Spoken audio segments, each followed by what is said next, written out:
தமிழக வெற்றி கழக தலைவர் விஜய் மீது அவரது மனைவி சங்கீதா விவகாரத்து கோரி மனு தாக்கல் செய்துள்ள விவகாரம் அரசியல் வட்டாரத்தில் பெரும் பரபரப்பை ஏற்படுத்தியுள்ள நிலையில் இலங்கை நாடாளுமன்ற உறுப்பினர் அர்ஜுனா இதற்கு கடும் எதிர்ப்பு தெரிவித்துள்ளார். தமிழக சட்டமன்ற தேர்தல் நெருங்கி வரும் வேளையில் தவேக தலைவர் விஜய் தனது முதல் தேர்தல் களத்தை சந்திக்க தயாராகி உள்ளார்.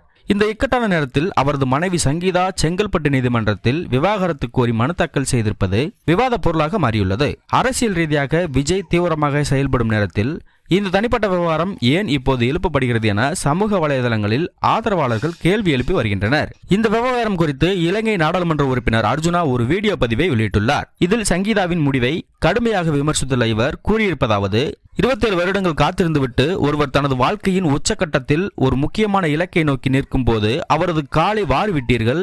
நீங்கள் யாழ்ப்பாணத்தில் எந்த இடம் என்று சொல்லுங்கள், அங்கு வந்து உங்களுக்கு ஒரு மாலை போட்டு ஒரு பெரிய கோயிலையே கட்ட ஆசைப்படுகிறேன். நீங்கள் எப்படிப்பட்ட ஈன பிறப்பு என்று யோசித்து பாருங்கள். எனக்கு இதற்கு மேல் சொல்ல தெரியவில்லை. ஒரு யாழ்ப்பாணத்து நாடாளுமன்ற உறுப்பினராகவும் ஒரு யாழ்ப்பாணத்து தமிழனாகவும் இதை நினைத்து மிகவும் வருத்தப்படுகிறேன். இவ்வாறு அவர் ஆவேசமாக பேசியுள்ளார். மேலும் விஜயின் மனைவி சங்கீதா யாழ்ப்பாண தமிழ் பின்னணியை கொண்டவர் என்பதால் இதே பகுதியைச் சேர்ந்த MP அர்ஜுனாவின் இந்த விமர்சனம் இணையதளத்தில் காட்டுத்தீ போல பரவி வருகிறது. விஜயின் அரசியல் பயணத்தில் இந்த விவகாரம் எந்த மாதிரியான தாக்கத்தை ஏற்படுத்தும் என்ற விவாதமும் ஒருபுறம் சூடு பிடித்துள்ளது.